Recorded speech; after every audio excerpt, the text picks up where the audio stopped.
Welcome to Planning Nutritious Meals While Staying on Budget, Part 10 of the Menu Planning for Assisted Living course, brought to you by American Way University. Once again, my name is Angie Danielski. In the final segment of this presentation, we will discuss meal substitutions. Additionally, we will discuss storing food items properly. It is important that we adhere to the pre-planned menu as posted. However, there are times when the menu may need to change and a substitution may need to be made. The need for substituting a meal on a menu may be due to meat not being taken out in advance to allow for proper thawing, not having the appropriate items on hand if an item was listed on the grocery list, or not allowing enough time for preparation and cooking time. If the menu has to be changed, we should try to select a meal that will be made later in the week to replace it with. By doing this, we are not trying to scramble to come up with another meal. The ingredients required for the other meal should be available if the shopping has been done for the week. By doing this, we are not sending someone to the grocery store to purchase additional food or coming up with a completely new recipe, which may be taking ingredients required for other meals that week. If we can't substitute a meal later in the week for the current meal, offering residents the choice of sandwich and soup can always be a good standby option. In assisted living houses, items to make a sandwich and soup are often on hand in the event of an emergency, as well as an alternative food option for a resident who may request an alternative meal instead of what is being served.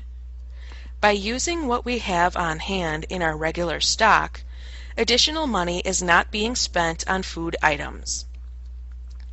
Otherwise, we can always select some other recipe and make a meal from the pantry items that we have on hand so that we are not causing added expense to the budget.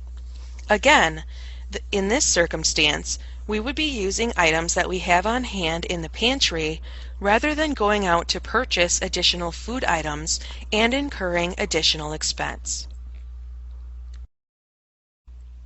Lastly, it is important to store food properly so that all items will not be wasted, causing extra expense for the budget.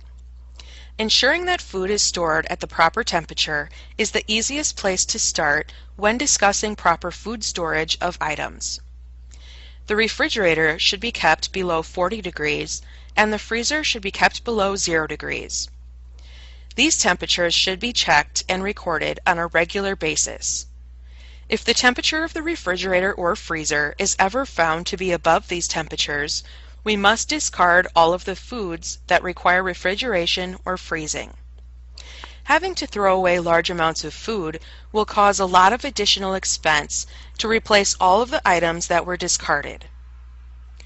When putting away grocery that was just purchased or delivered, we should make sure that we rotate the food items by putting the newest items in the back and the older items in the front. This way, we can make sure that food isn't stuck in the back that is past the expiration date. We should always check to make sure that the expiration dates are checked on any food items regularly so that items that will expire soon are being used before their expiration date. If any food is past the expiration date, we need to discard the food as we cannot serve it to residents.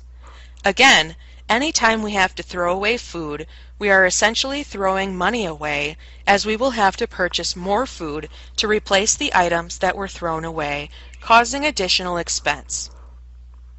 When preparing the grocery list, it is important to always check what is in the pantry or on hand to make sure that we are not buying double of any items.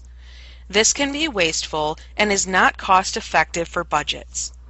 Planning ahead and only purchasing the items on the grocery list that are needed can help homes adhere to the food budget as closely as possible.